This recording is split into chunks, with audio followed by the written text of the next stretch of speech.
My name is Lynn Mercer. For 15 years, I was a police officer.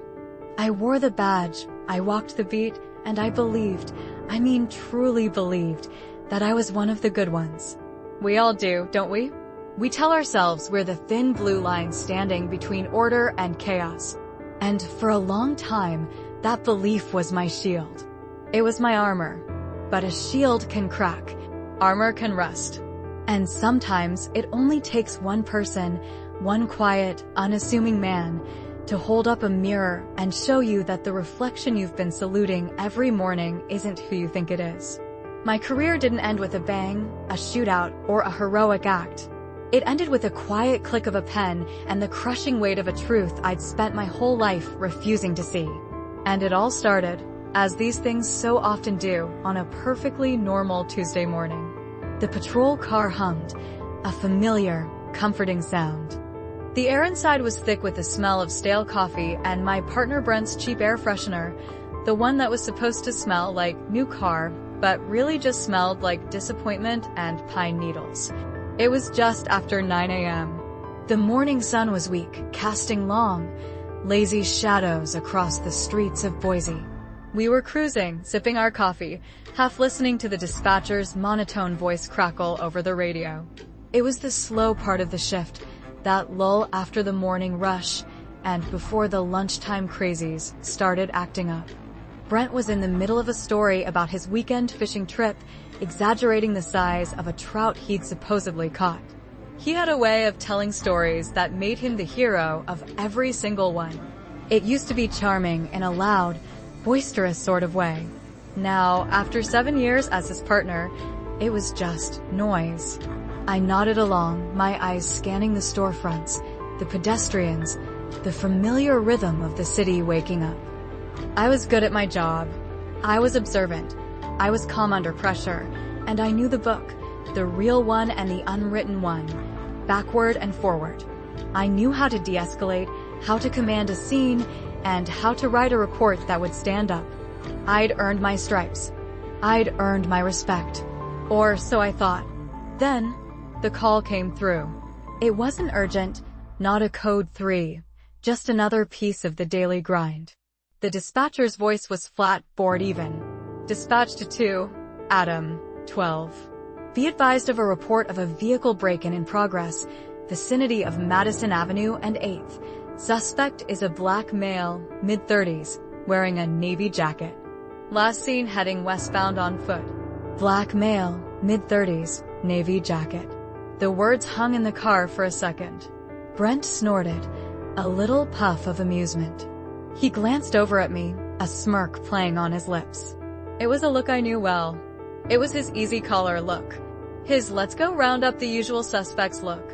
Got one, he said, like he'd just spotted a rare bird. I didn't say anything. I just took another sip of my coffee, the bitter liquid doing little to wake me up. A vehicle break-in. A bolo, be on the lookout, with a description so generic it could fit 1,000 men in this city. It was a joke, really. We both knew it. These calls were a dime a dozen. Usually, it was some kid trying to snag loose change from an unlocked car, long gone by the time we got there. Or it was a false alarm, a misunderstanding. But the description was always the same. It was a script we'd both memorized. Brent flicked the half-empty coffee cup into the holder and took the corner onto Madison a little faster than necessary. He didn't turn on the lights or the siren. We weren't rushing to a life-or-death situation. This was more like a hunt. He was already in that mode, a predatory stillness about him, his eyes scanning the sidewalks with an intensity that didn't match the call. I felt that familiar, low-level unease stir in my gut, the kind I'd learned to push down over the years. It was just the job, I told myself. We were just doing the job. Madison Avenue was bustling. People were heading to work, grabbing pastries, living their lives. And then Brent muttered it, a low, triumphant sound. There he is. I followed his chin point. Standing outside the Grange Bakehouse, one of the trendiest, busiest cafes in downtown Boise, was a man. He was looking at his phone, one hand holding a small, white paper bag that probably had a croissant in it. The smell of fresh-baked bread and coffee drifted even to our car. He was a black man. He was probably in his mid-30s, and he was wearing a navy jacket. He matched the description. Loosely. That's the word that would come to haunt me. Loosely. Because what does that even mean? His jacket was more of a blazer, tailored and sharp, not the kind of thing you wear to smash a car window. He looked calm, focused, maybe waiting for an Uber or a colleague. He had an air of quiet confidence of someone who belonged exactly where he was. There was nothing furtive or suspicious about him. Nothing. But to Brent, loosely was more than enough. It was a green light. That's enough for them, he said, more to himself than to me. The them was unspoken but clear. The brass, the courts, the system that expected us to make these stops, to fill these quotas, to show we were being proactive.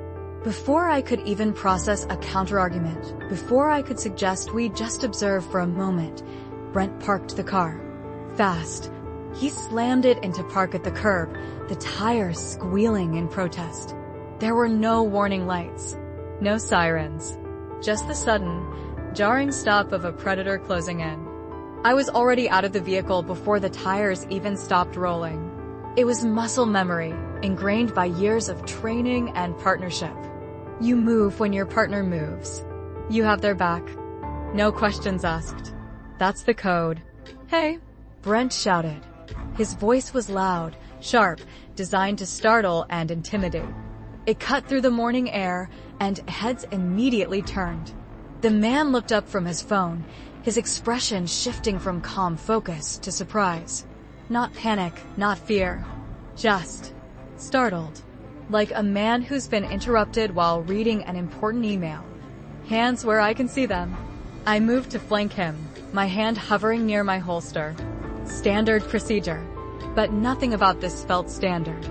I could feel the eyes of the people on the sidewalk, the patrons inside the café staring through the glass. Phones were already starting to come out. It was 2024. Everyone was a cameraman. The man, his name was Kenton Moreau, though we wouldn't know that for another hour, looked from Brent to me. He raised his hands slowly, the croissant bag still clutched in one. He didn't drop it. He just held it. "Excuse me?" he asked. His voice was even, measured. It was a genuine question, not a challenge. He was confused. "You fit the description of a suspect," Brent barked, stepping closer, puffing his chest out. His hand was now firmly on the grip of his sidearm. "Don't move." I could see the gears turning in Moreau's mind. He was assessing the situation, not reacting to it. "I'm standing outside a bakery," he replied, his tone still puzzled, but a hint of something else creeping in, not fear, but a kind of weary resignation. "Waiting for my driver." I rolled my eyes. It was a reflex, a show for Brent. We'd heard it all before. Every suspect had a story, an excuse, a reason they were just an innocent bystander. "I'm waiting for a friend. I was just walking by. This isn't my jacket." They were all lines from the same tired play. "We'll clear it up at the station," I said, my voice harsher than I intended. Kenton Moreau barely had time to respond. Before he could utter another word, Brent grabbed his arm and spun him around, pushing him against the rough brick wall of the bakehouse. The croissant bag fell to the ground, its contents likely crushed. "You're resisting now," Brent said, his voice loud enough for the growing crowd and their recording phones to hear clearly. It was a lie. A blatant, textbook lie. Moreau hadn't moved a muscle to resist. He had been completely compliant. But Brent was building a narrative, painting a picture for the report he would later write. A picture of a non-compliant, potentially dangerous suspect that would justify the stop, justify the force. The crowd started watching more intently. The murmur of voices grew louder. Phones came out, dozens of them, little black rectangles held up to capture the scene. I felt a hot flush of embarrassment and anger. Not at Brent, not yet. At the crowd, for judging us. At the situation, for getting messy.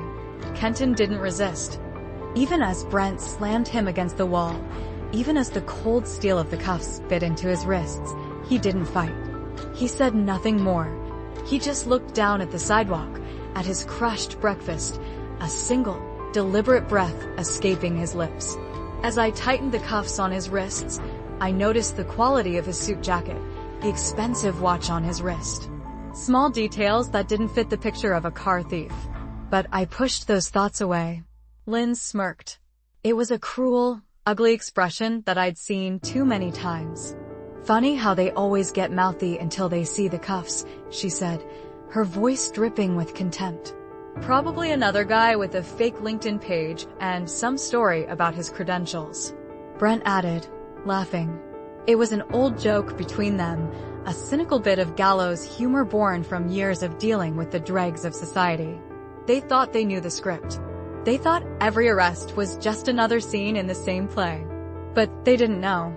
They couldn't have known that this time, the man they had in cuffs wasn't an actor. He was the director. They didn't read him his rights. They didn't ask for ID. They didn't check his phone, which lay on the ground next to the croissant bag. They didn't even look in the shopping bag, which clearly had a receipt inside, a simple piece of paper that would have proven he was just a customer. They just shoved him into the back of the patrol car, the door slamming shut with a final, metallic thud. As we pulled away, they were already joking about the report they'd have to file later, about how they'd phrase the resisting arrest part to make it stick. Inside the cruiser, Kenton stared straight ahead, silent. The air was thick with the officers' smug satisfaction and the quiet, unnerving calm of their prisoner. You got anything to say? Brent asked over his shoulder, his eyes meeting Kenton's in the rearview mirror. Kenton's voice was calm, clear, without a tremor of fear. I want my phone call. Brent made a face, a dismissive sneer. You'll get it. After booking. But something in Kenton's tone, measured, patient, almost indifferent, put a crack in their confidence. It was a tiny crack, a hairline fracture in the armor of their authority. Not enough to stop them, not yet.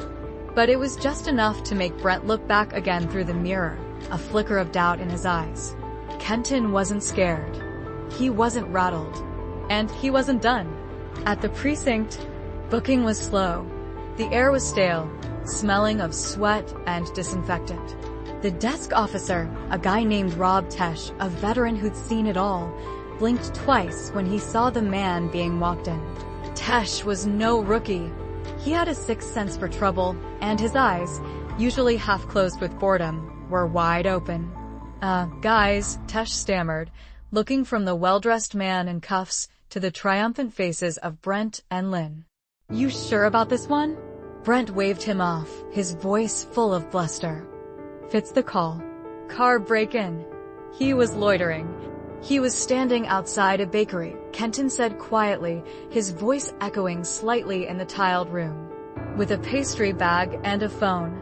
Lynn stepped in, her authority kicking in. Are you doubting a field call, Tesh?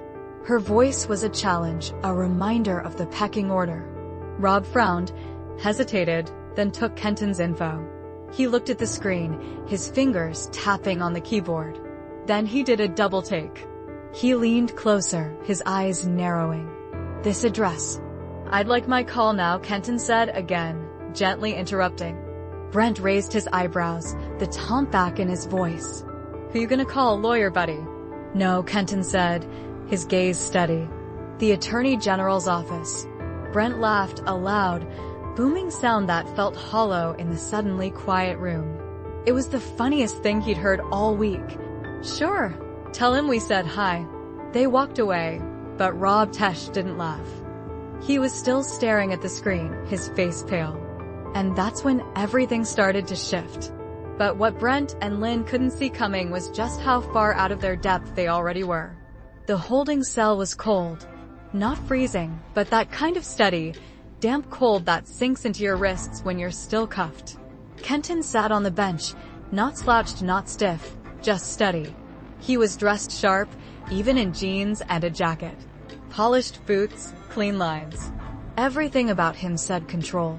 Even now, down the hall, Brent leaned against a vending machine, cracking open a soda like it was just another Tuesday. "You see the look on his face?" he said to Lynn, like he thought he was above it all. Lynn took a sip of her coffee. "That type always does," she said, the words tasting like ash in her mouth. "Shows up in the nice part of town, starts acting like rules don't apply. Same script." Brent chuckled. "My favorite is when they start talking about lawsuits and badges, like we haven't heard that one before." Neither of them noticed the man from Internal Affairs walking past the front desk, or the fact that Rob Tesh had stepped away from his post and into a back office, talking on a secured line. Back in the holding area, Kenton was finally granted his call. He didn't fumble for a number, didn't scroll his phone. He simply dialed. "This is Morrow," he said, once the line picked up. "Boise PD, Madison Avenue incident. I'll need everything by this afternoon." He hung up. No anger, no noise. Just a clean break.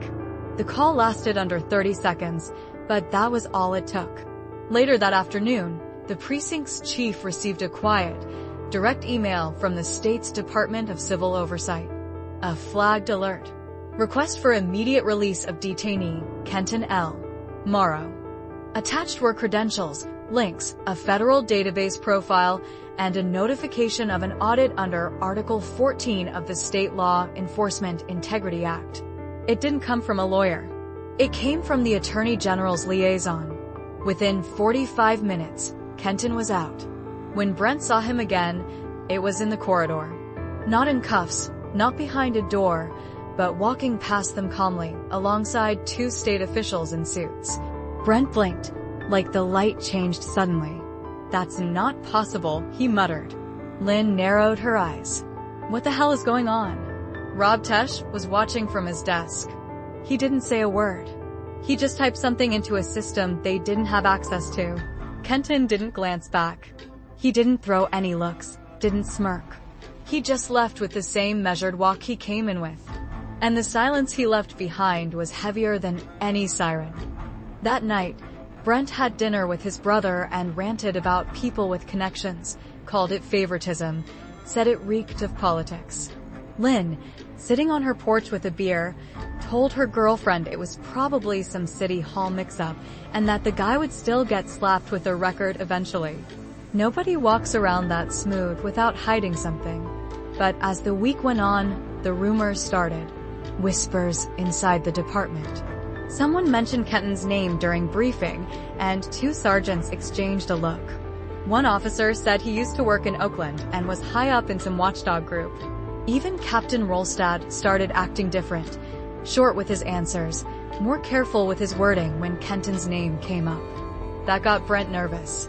If command was spooked, that meant something real was in play. Lynn brushed it off. "We got body cam. We got the call log. We were following protocol." Brent nodded, but it was forced. His stomach was twisting a bit because something about Kenton didn't add up. Not in the way they expected, and the way he left, with no drama, that wasn't how the guilty move. Still, they went back to work like nothing had changed. But the truth was already moving faster than them.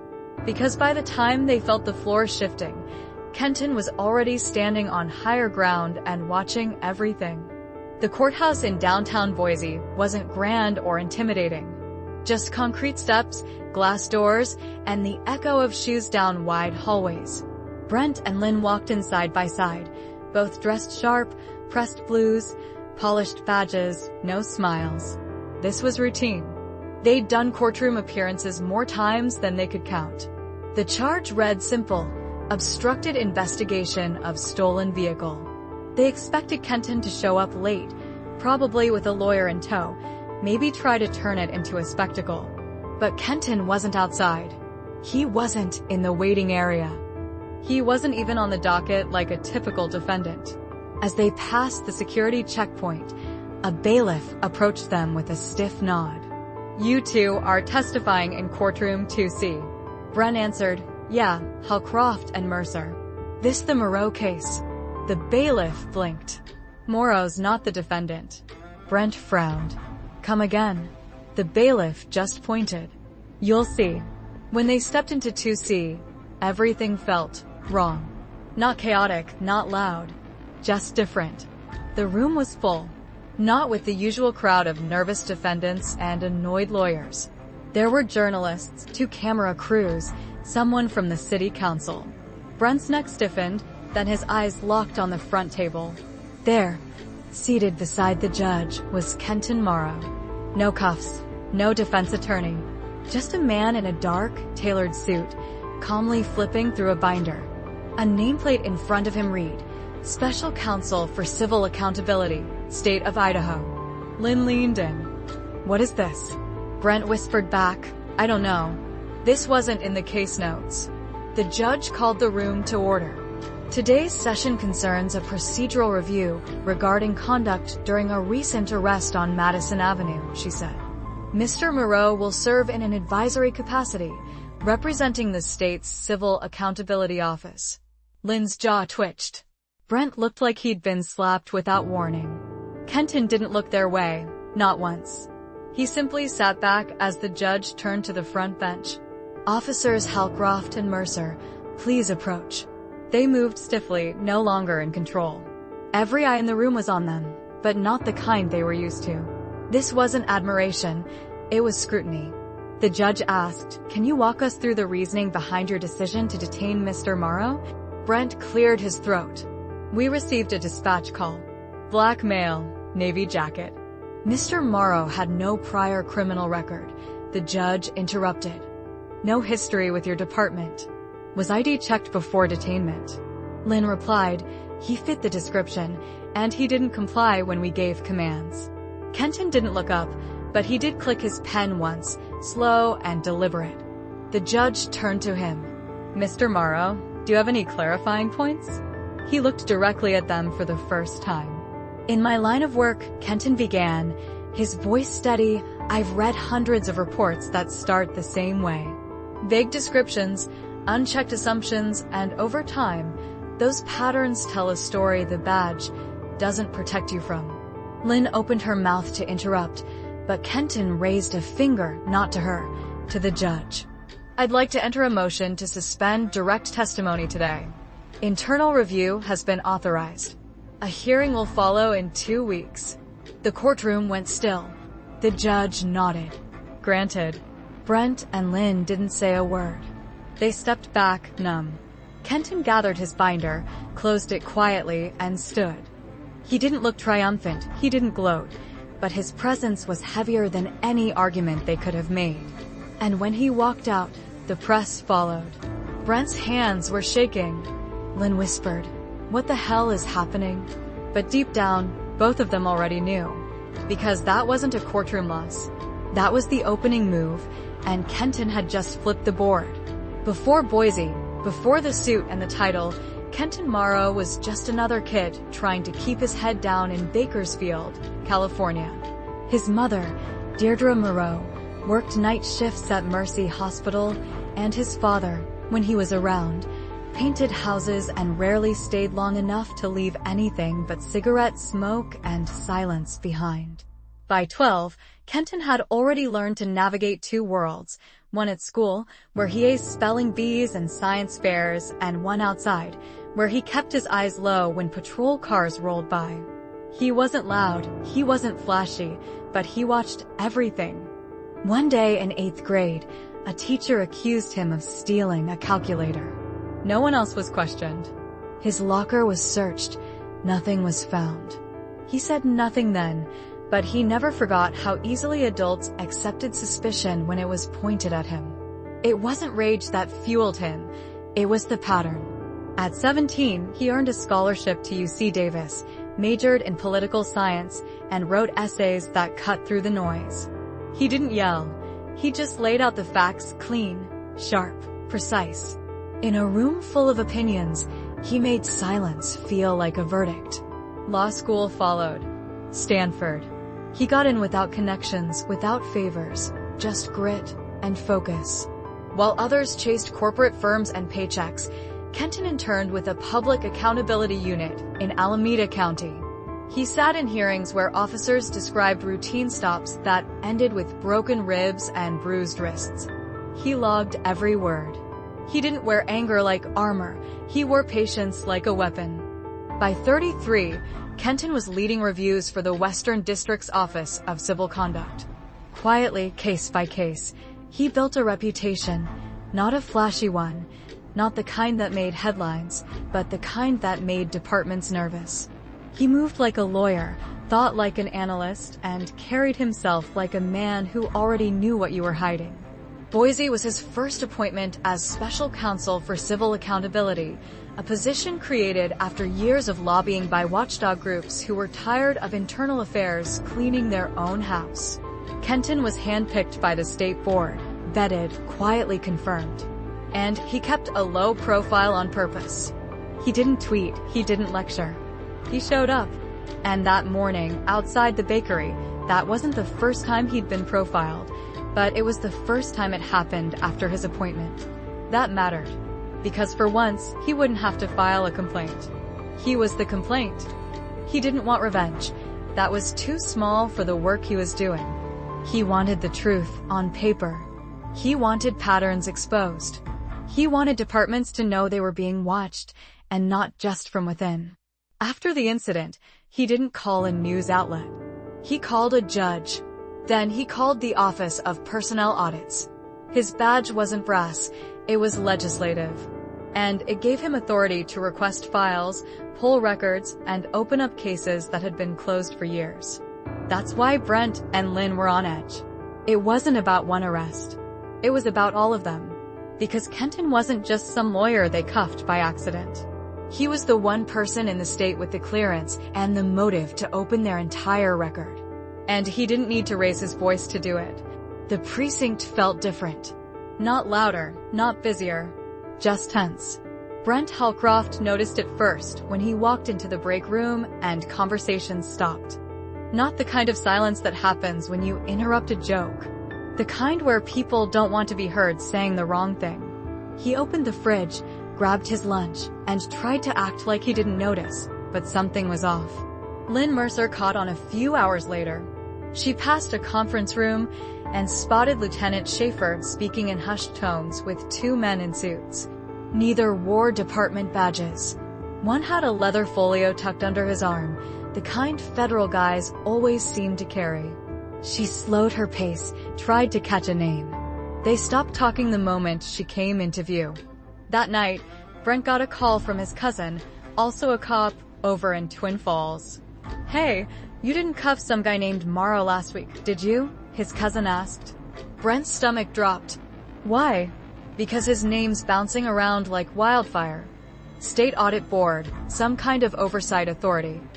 Whole precinct over here is watching their reports like they're about to get audited next. Brent laughed, but it sounded forced. Nah, it's fine. Just a misunderstanding. Guy got mouthy, we cleared it. But the lie didn't even feel convincing to him anymore. 2 days later, the captain called them in. Not a casual meeting, not a swing by my office moment. Formal request, full uniform, paper trail. They stepped inside the captain's office and saw the same two suits from the hallway sitting across from his desk. Officers Halcroft, Mercer, Captain Rolstad began. His voice clipped. "This is Mr. Granger and Miss Osai from the Office of Civil Accountability." Miss Osai didn't smile. She didn't blink much, either. "We're opening an internal review regarding an incident that took place last Thursday morning involving Mr. Kenton Moreau." Brent's face went blank. "We've already spoken on that." He was released, case dismissed. Nothing else happened. "The investigation goes beyond the arrest," Granger chimed in. Lynn straightened in her chair. "Excuse me? We're reviewing your history. Complaints, stops, reports filed, and those that were adjusted after the fact." Captain Rolstad shifted in his seat, then slid a manila folder across the desk. "You'll receive subpoenas to appear at the review hearing." 2 weeks. Brent opened his mouth, but nothing came out. Lynn swallowed hard. "Are we being accused of something?" "Not yet," Granger said. "That's what the hearing is for." The next morning, an email landed in both of their inboxes. Subject: Case Review Summary, prepared by Special Counsel K. Morrow. It had attachments. Lots of them. Old stops, body cam timestamps, civilian statements. Things they thought no one would piece together. Brent's hands hovered over his keyboard for a full minute before he could bring himself to click. He opened one file. A stop from 3 years ago. A man named Julian York pulled for a broken tail light. Detained for over 45 minutes. No charges. Report lacks any body cam footage. Lynn cleared her throat. That was 3 years ago. Kenton didn't even look up. Case 2. Alan Rivers. Matched the description of a robbery suspect. Same precinct, same language used in the report. Also detained without probable cause. No charges. He slid another sheet forward. Case 3. Same officers, same phrasing. Fit the description. Suspicious behavior, non-compliant tone. Brent leaned forward.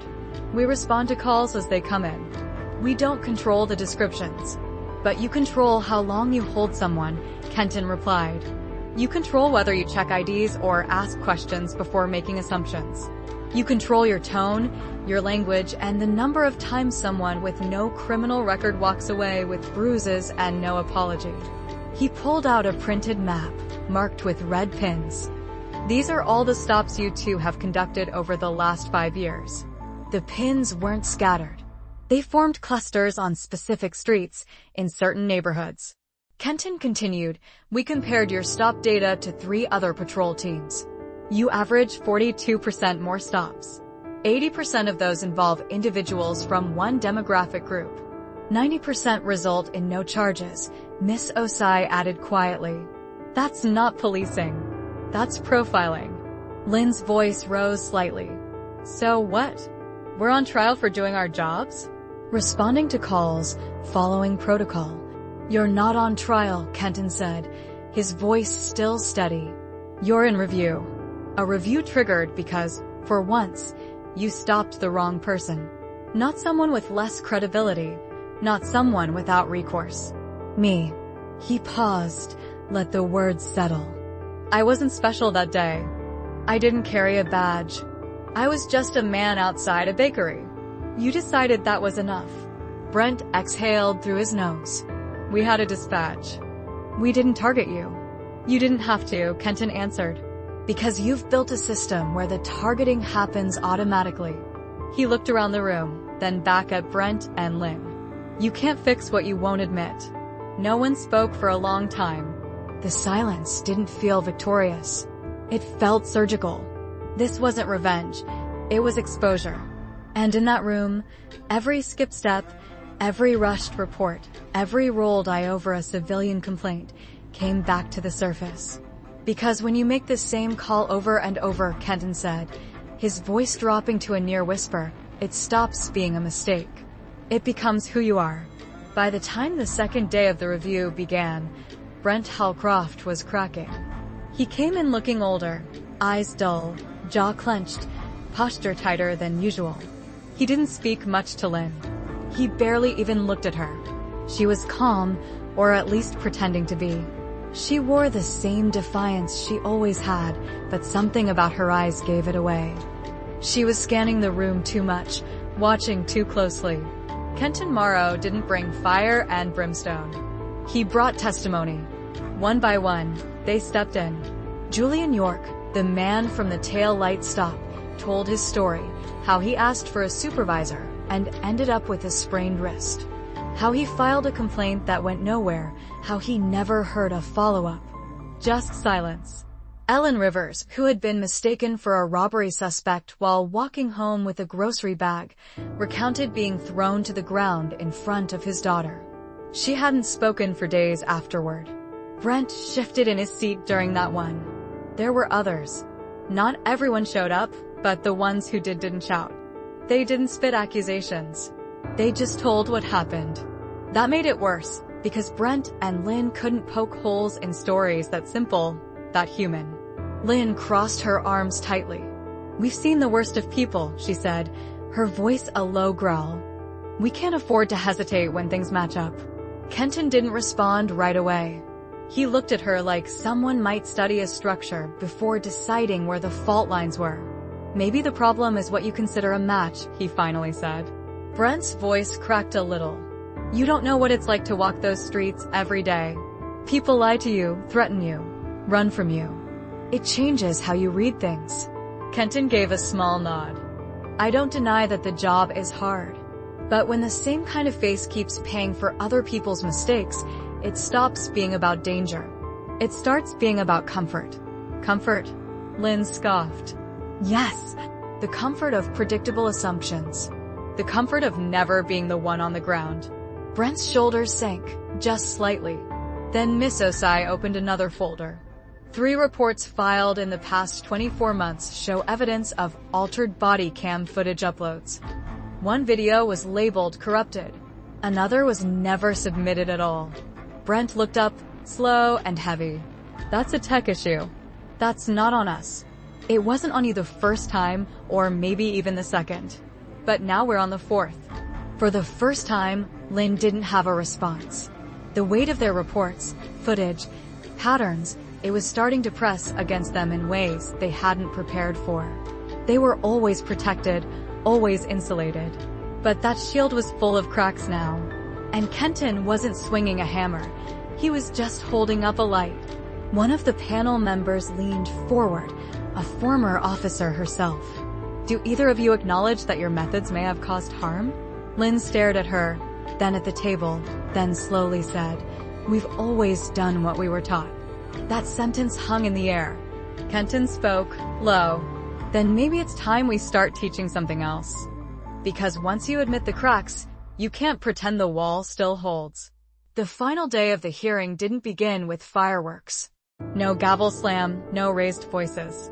Just the slow hum of shuffling papers and the quiet tension of people who knew the story was coming to a close, and not everyone would walk out the same. Brent and Lynn sat side by side, still in uniform, but their energy had changed. Brent had stopped defending. He was still quiet. Lynn kept her arms folded, eyes forward, lips tight. No longer smug, just rigid. Kenton Morrow stood up and walked to the center of the room. He wasn't flanked by anyone. No legal team, no theatrics. Just him and a folder, edges slightly worn from use. He placed it gently on the table. I've said what I needed to say, he began. You've heard from the people affected. You've seen the numbers, the language in the reports, the footage we recovered. You've heard the same phrases repeat, same methods, same faces being stopped, questioned, cuffed, and then quietly released. He glanced at Brent. I don't believe either of you joined this department with bad intentions. But somewhere along the way, you stopped checking yourselves. You stopped seeing people and started seeing profiles. The room stayed silent. I'm not here to ruin your lives. That's not justice. I'm here because the system can't fix itself if it keeps protecting patterns that clearly don't work. He paused and looked toward the review board. My recommendation, he said clearly, is that Officers Halcroft and Mercer be removed from field duty indefinitely, pending further training, psychological review, and a complete departmental audit. I'm also requesting the cases flagged during this review be formally reopened. Brent looked down, didn't even flinch. He knew it was coming. Lynn whispered under her breath, it was a job. Kenton turned to her. No, it was a responsibility. And when you forget that, people get hurt. The board went into closed session. 35 minutes later, they returned with their verdict. Brent Halcroft, suspended from active duty, stripped of his badge pending reassessment. Lynn Mercer, same. Neither one spoke when the decision was read aloud. Neither fought it.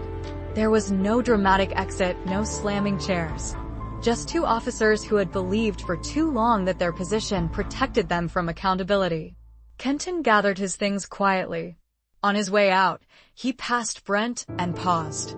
Brent looked up at him, just for a second. I didn't think it would end like this, Brent said. It didn't have to, Kenton replied. But that wasn't up to me. He walked away without another word. That evening, Brent packed up his locker alone. Lynn never showed. Rumor was she'd taken personal leave. No one reached out. The same people who once toasted them at retirement parties and year-end banquets were suddenly busy or on call. The precinct was already starting to look over its shoulder. A new poster went up in the hallway near the squad room. Civil Accountability Hotline, confidential. A few rookies glanced at it longer than necessary. And Kenton, he flew to Coeur d'Alene the next morning. Another city, another precinct, another quiet review. That was the job. Not about headlines, about structure, truth, long-term repair. He didn't need applause. He just needed the wall to stop hiding the cracks.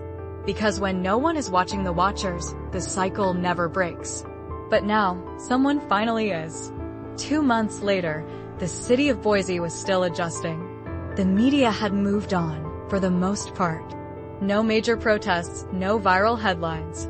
But something had shifted underneath the surface, and the people who paid attention could feel it. Kenton Moreau didn't stay. He was never meant to. His job was motion, city to city, case to case, never staying long enough to become part of the story. He wasn't looking for praise or a pedestal. He just wanted consequences to exist for everyone, not just the powerless. But the effect of what happened didn't vanish with him. The training manual at the Boise precinct got rewritten, not dramatically, just enough to matter. Officers were now required to review real case footage, not staged examples of stops gone wrong. Kenton's case became one of them. Recruit orientation started asking a new question. Have you ever made a mistake and learned from it? Not ashamed, but to see if a person could take accountability before they wore a badge. Brent Halcroft took a job in the city's vehicle impound department. Quiet, unarmed, behind a desk. He didn't talk about the hearing, didn't pretend he'd been wronged. Some said he was bitter. Others said he'd finally started listening. Lynn Mercer never returned.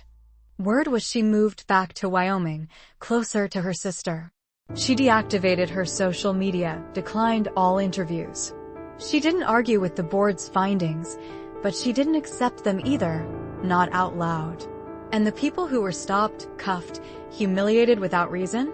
Some of them got apologies. Not all, but a few. Julian York received a handwritten letter from the mayor's office. Eileen Rivers got a follow-up call from the city attorney, asking if he'd be open to mediation. Nothing flashy, no settlements splashed across the news. But quiet signs that something had, in fact, hit a nerve. That was the part most people missed. Justice doesn't always come with fireworks. Sometimes, it just means someone finally listens. Someone in power gets asked to answer. And the next time, maybe someone hesitates before treating a man in a navy jacket like a suspect before a person. Because that day, outside the bakery, could have happened to anyone. But it happened to Kenton Morrow, a man who'd spent his entire life watching people get silenced. And when it was his turn, he didn't scream, he didn't threaten. He showed them the mirror. And for once, they had to look. The lesson wasn't that Brent and Lynn were evil or even unusual. The lesson was how easy it is to stop seeing people as people and how dangerous it becomes when that habit wears a badge. And maybe, just maybe, someone in that precinct, some young recruit with fresh boots and a clean badge, would remember that the next time they got a call with a vague description. Maybe they'd pause, ask a question, check an ID before a wrist. Maybe that would be enough to change one life. Maybe more. Because change doesn't always shout. Sometimes, it just walks out of a courtroom with a folder full of names and makes sure it doesn't happen again. If you believe stories like this deserve to be heard, if you believe truth should make us uncomfortable enough to grow, subscribe to this channel. Every story is a step toward understanding. Let's not look away when it matters.